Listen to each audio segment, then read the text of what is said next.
आज मैं फिर से आया हूँ आपके जो कुछ बचे हुए प्रॉब्लम्स है वो लेके। तो अभी और एक ये प्रॉब्लम देखिए, ये भी एग्जाम पॉइंट ऑफ व्यू से बहुत अच्छा प्रॉब्लम लगा मुझे, इसीलिए मैंने ये भी सिलेक्ट कर लिया है। तो प्रॉब्लम क्या है देख लीजिए। An object thrown vertically upward reaches a height of 500 metre. What was its initial velocity?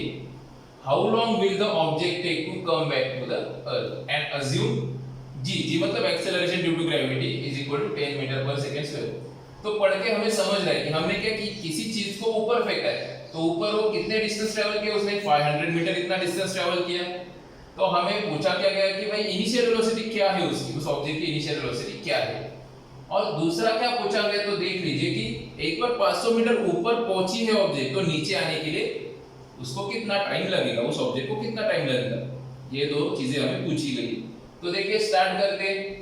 मैंने देखिए गिवन पहले ही लिख लिया है आपके लिए। तो गिवन सबसे पहले हमें क्या दिया गया था कि हाइट कितना ट्रैवल किया। हाइट मतलब आप समझ लीजिए डिस्टेंस ट्रैवल, क्योंकि डिस्टेंस भी लेंथ रहता है, हाइट भी लेंथ रहता है। तो हाइट मतलब आप समझ लीजिए कि distance travelled in upward direction. तो कितना ये 500 मीटर। देखिए अभी ये फाइनल वेलोसिटी मैंने लिया है 0 मीटर पर सेकेंड। अभी ये मैंने कैसे लिया ये आप ध्यान दीजिए। देखिए मैंने चीज को क्या किया, ऊपर फेंका, ये मेरा हो गया इनिशियल वेलोसिटी। और मेरी चीज 500 मीटर तक ऊपर चली भी गई, ठीक है, 500 मीटर तक ऊपर चली गई। तो 500 मीटर के बाद वो क्या हो गई, वहां पे रुक गई। जो ऑब्जेक्ट मैंने फेंकी थी वो रुक गई, और रुकने के बाद वो फिर से क्या आएगी, नीचे आएगी। तो हमें इसी पोर्शन में देखना है। मतलब समझ लीजिए मैंने यहां से किसी चीज को फेंका और वो 500 मीटर ट्रेवल कर गई, 500 मीटर ट्रेवल कर गई, और यहाँ आके इस पॉइंट पे क्या हो गई, वो रुक गई। तो देखिए मेरी ये क्या रहेगी, इनिशियल वेलोसिटी, और ये क्या रहेगी, फाइनल वेलोसिटी।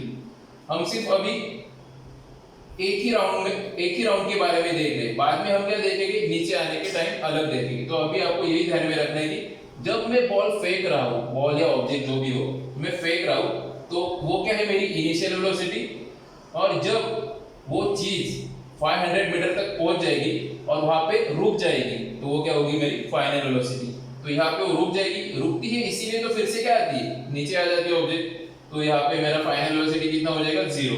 तो इसीलिए मैंने फाइनल वेलोसिटी कितना ले लिया, 0 मीटर पर सेकेंड। और सम को इजी करने के लिए बुक में ही हमें दे दिया कि एक्सेलरेशन ड्यू टू ग्रेविटी को कितना लीजिए, 10 मीटर पर सेकेंड स्क्वायर। हमारे लिए अच्छा हो गया ये।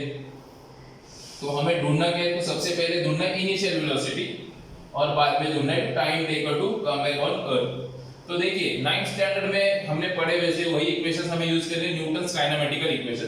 तो ये सब चीजों को देखते हुए हम कौन सा इक्वेशन यूज करेंगे, तो चलिए देखते हैं कौन सा इक्वेशन यूज होगा। सॉल्यूशन स्टार्ट करते हैं।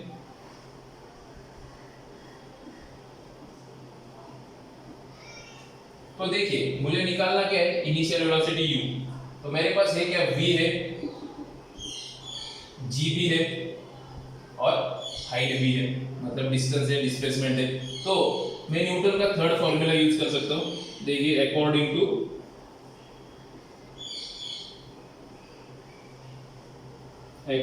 Newton's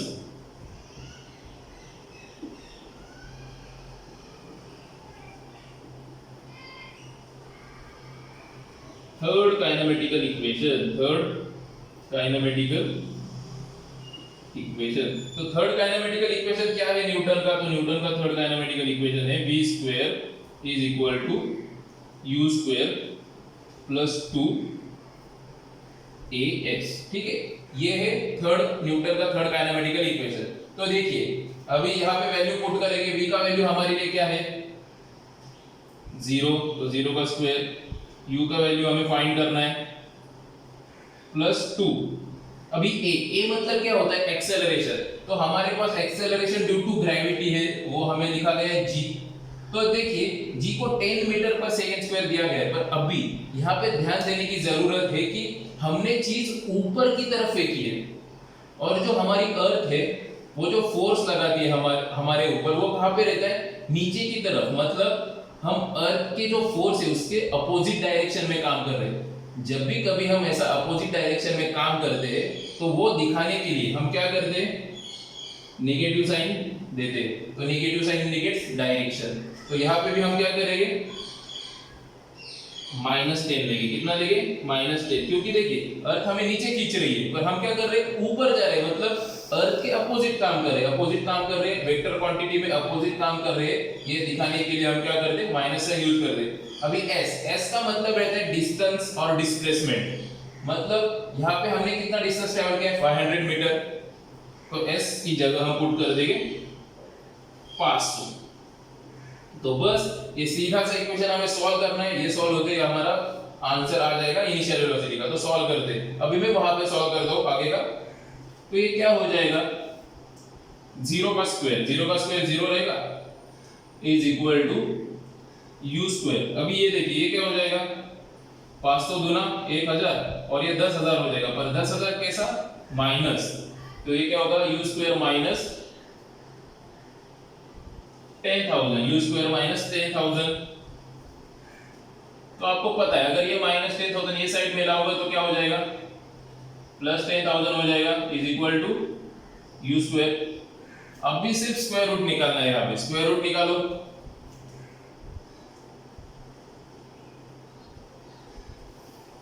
taking square root on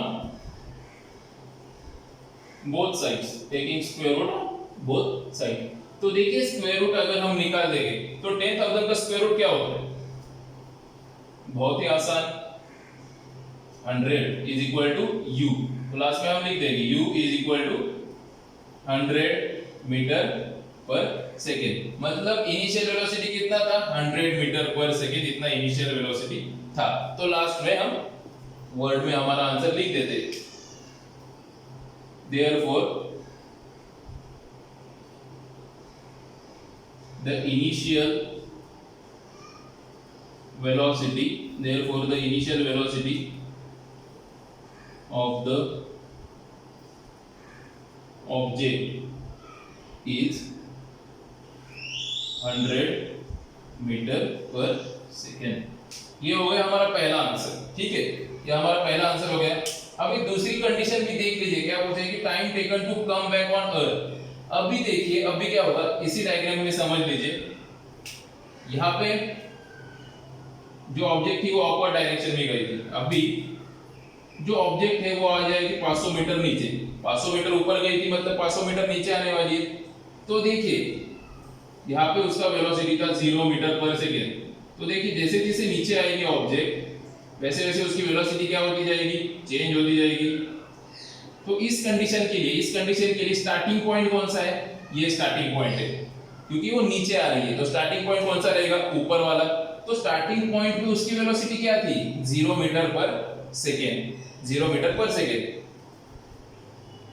हमें अभी वेलोसिटी, फाइनल वेलोसिटी तो निकालनी नहीं है, पर आपको ये सिर्फ याद रखना है। इसके लिए स्टार्टिंग पॉइंट कौन सा है? टॉप मोस्ट पॉइंट, मतलब 500 मीटर वाला पॉइंट उसके लिए स्टार्टिंग पॉइंट है। उस पॉइंट पे उसकी वेलोसिटी कितनी थी? 0 थी। तो इसलिए अभी दूसरा आंसर निकालते समय हम इनिशियल वेलोसिटी क्या लेंगे? 0। इनिशियल वेलोसिटी क्या लेंगे हम? 0। तो ना अभी हम दूसरी कंडीशन सॉल्व करेंगे, दूसरे का आंसर निकाल रहे। तो इनिशियल वेलोसिटी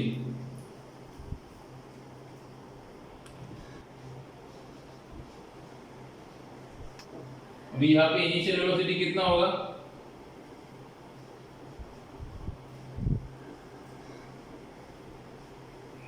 यहाँ पे होगा इनिशियल वेलोसिटी 0। हमें फाइंड क्या करना है? देखिए फाइंड करना है टाइम टेकन। अभी देखिए ये चीज 500 मीटर ऊपर गई थी तो नीचे भी 500 मीटर ही आएगी। तो जो हमारा डिस्टेंस है, डिस्टेंस तो सेम ही रहेगा, 500 मीटर। हमारे पास इनिशियल वेलोसिटी है, डिस्टेंस हमारा 500 मीटर है। निकालना क्या है? हमें टाइम निकालना है। तो कौन सा इक्वेशन हम यूज कर सकते हैं? तो कौन सा इक्वेशन हम यूज करेंगे? तो अकॉर्डिंग टू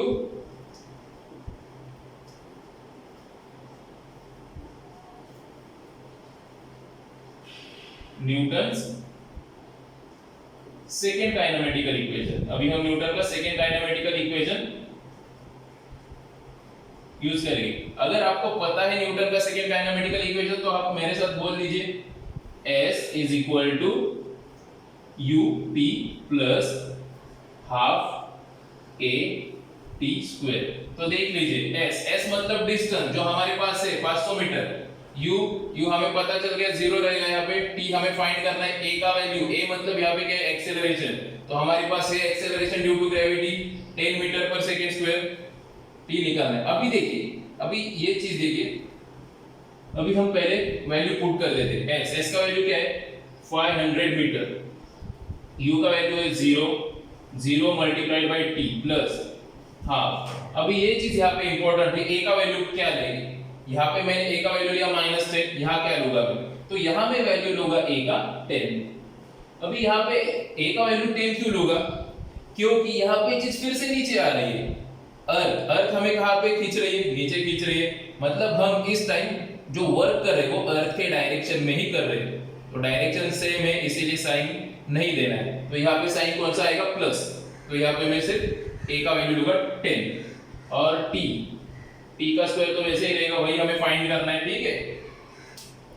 तो अभी ये 500 ऐसा ही रहेगा। ये तो आप समझ जाओगे कि 0 से कोई भी चीज मल्टीप्लाई हो जाएगी तो वो तो 0 ही रहेगी। तो बचा क्या, 2 1 2 2 5 तो क्या बच गया ये 500 is equal to 5t square. 500 is equal to 5t square. तो डिवाइड कर देंगे, t square is equal to क्या आ जाएगा फिर 500 अपॉन 5। तो t square is equal to आ गया मेरा 100। t square is equal to 100 आ गया तो सिर्फ अभी फिर से स्क्वायर रूट निकाल लीजिए। अगर स्क्वायर रूट निकाल लेंगे हम तो t का वैल्यू क्या आएगा, t is equal to 10 second. t is equal to कितना आएगा 10 सेकेंड। यहां पे लिख देते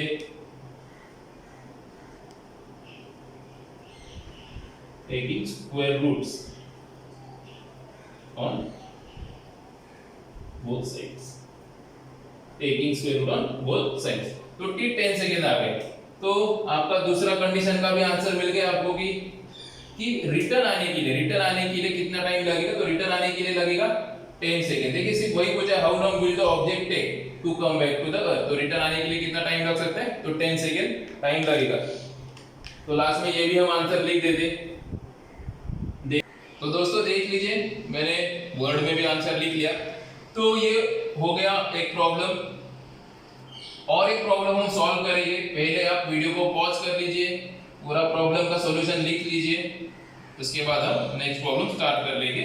पहले आप ये लिख लीजिए पॉज करके, फिर हम दूसरा प्रॉब्लम स्टार्ट। चलिए दोस्तों, अभी हम हमारा सेकंड सम देखते हैं। तो देखिए पढ़ लेते हैं पहले क्या बोला है। The mass of the earth is 6 into 10 raised to 24 kilogram. The distance between the earth and the sun is 1.5 into 10 raised to 11 meter. If the gravitational force between the two is 3.5 into 10 raised to 22 newton, what is the mass of the sun? Use G is equal to 6.7 into 10 raised to minus 11 newton meter per kilogram square. तो हमें ये निकालना है कि मास of the sun कितना होगा। देखिए exact mass of the सन यहाँ पे पूछा भी नहीं गया, अप्रोक्सीमेटली हमें मास ऑफ द सन कितना होगा ये उन्हें बताना है। तो पहले देख लेते क्या क्या दिया गया हमें, वो लिख देते। चलिए स्टार्ट करते। गिवन, तो चलिए दोस्तों मैंने गिवन तो लिख लिया। अभी देखिए गिवन में क्या क्या है हमें। सबसे पहले मास of the earth. Mass of the earth कितना दिया गया हमें 6 into 10 raised to 24 किलोग्राम। बाद में दिया गया था distance between the earth and the sun. तो डिस्टेंस कितना दिया गया है 1.5 into 10 raised to 11 metre. Gravitational force between the earth and the sun कितना दिया गया 3.5 into 10 raised to 22। और यूनिवर्सल ग्रेविटेशनल कांस्टेंट जिसे डिनोटेड किया जाता है कैपिटल जी से, उसका वैल्यू क्या दिया गया है 6.7 into 10 raised to minus 11 newton metre square per kilogram square. सभी वैल्यूज ऐसा यूनिट में ही है। तो फाइंड क्या करना है हमें, मास ऑफ द सन। तो फाइंड क्या करना है हमें, मास ऑफ द सन। तो देखिए ग्रेविटेशनल फोर्स दिया गया है। तो अगर आपको याद होगा तो हम इस सम को किससे सॉल्व कर सकते हैं, तो हम इसे सॉल्व कर सकते हैं न्यूटन्स लॉ ऑफ ग्रेविटेशन से। किससे सॉल्व करेंगे, न्यूटन्स लॉ ऑफ ग्रेविटेशन से। तो अकॉर्डिंग टू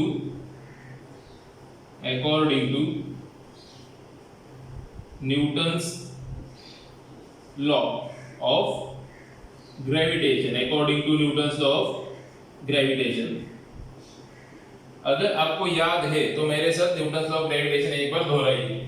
क्या है Newton law of gravitation?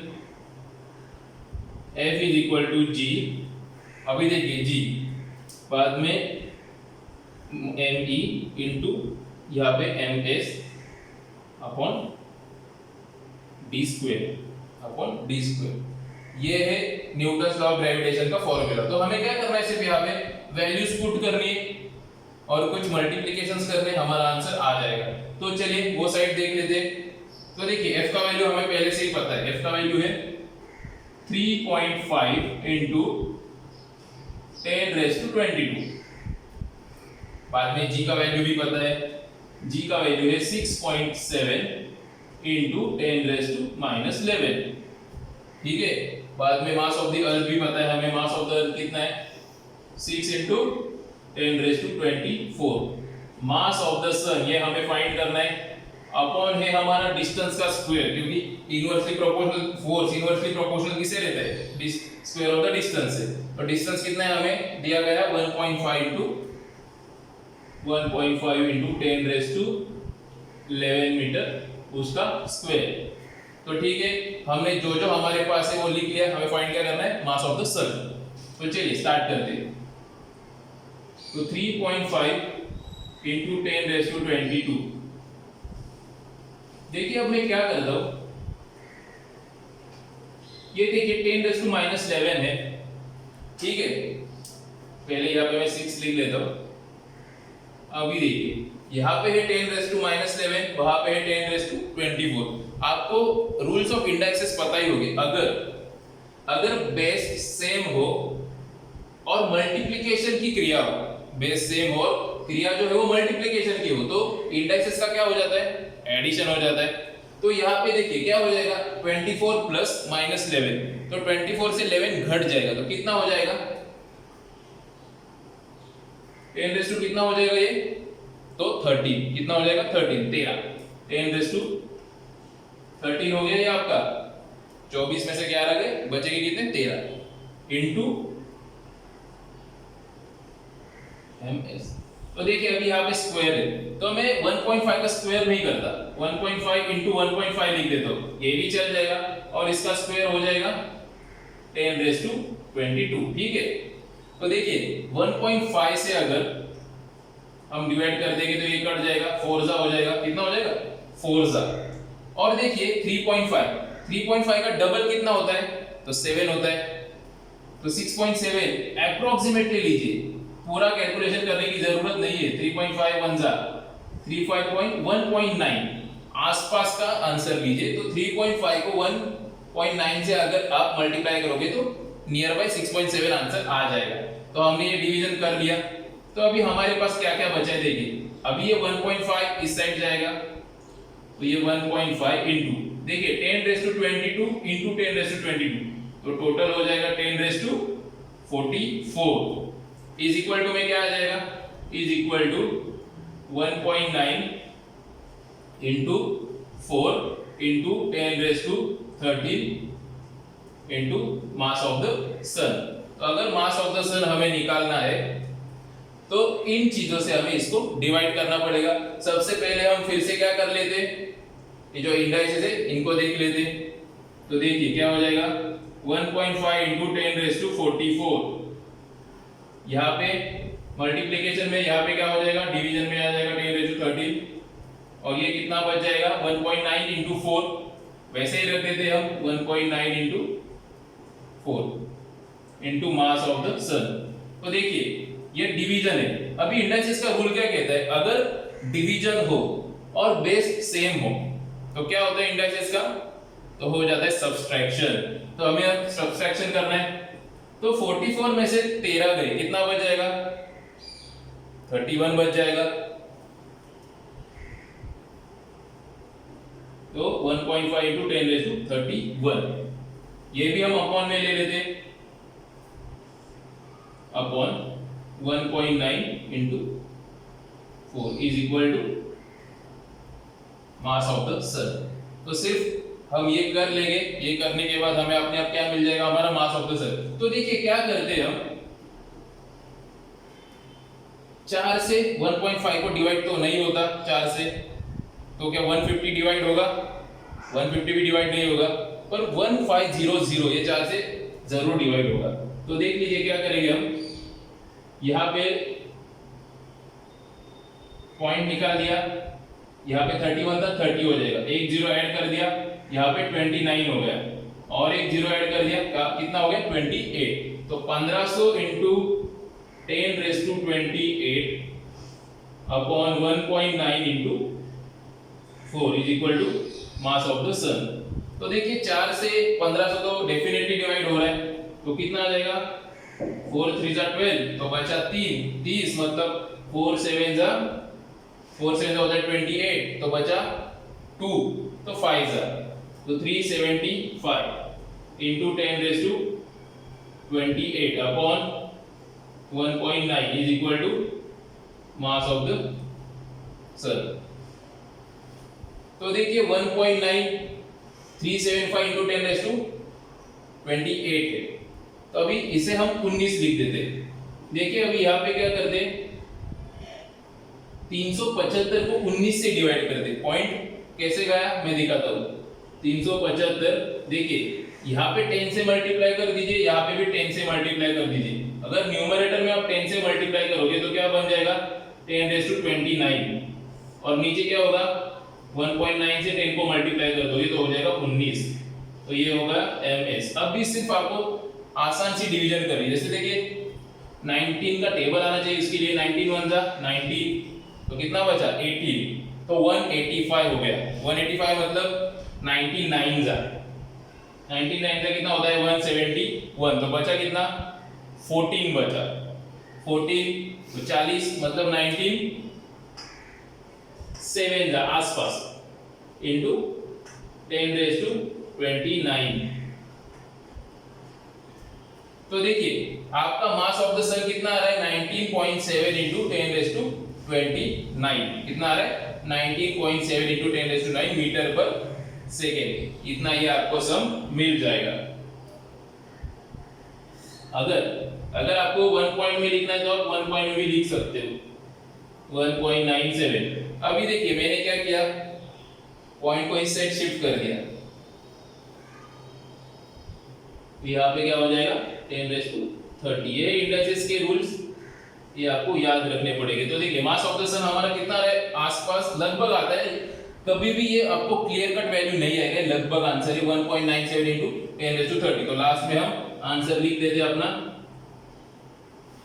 Mass of the sun is 1.97 into 10⁻30 kilogram. तो देखिए दोस्तों ये हो गया हमारा और एक सम।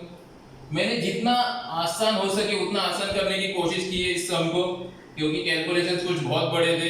तो अगर आपको समझा होगा, अच्छा लगा होगा तो लाइक कीजिए, शेयर कीजिए अपने दोस्तों के साथ, लिख लीजिए। और एक बात देखिए, इसके पहले भी और दो प्रॉब्लम्स है जो हमने लिए नहीं है, तो इसके पहले का जो प्रॉब्लम है से यही फॉर्मूला से सॉल्व होगा, यही टाइप का प्रॉब्लम है।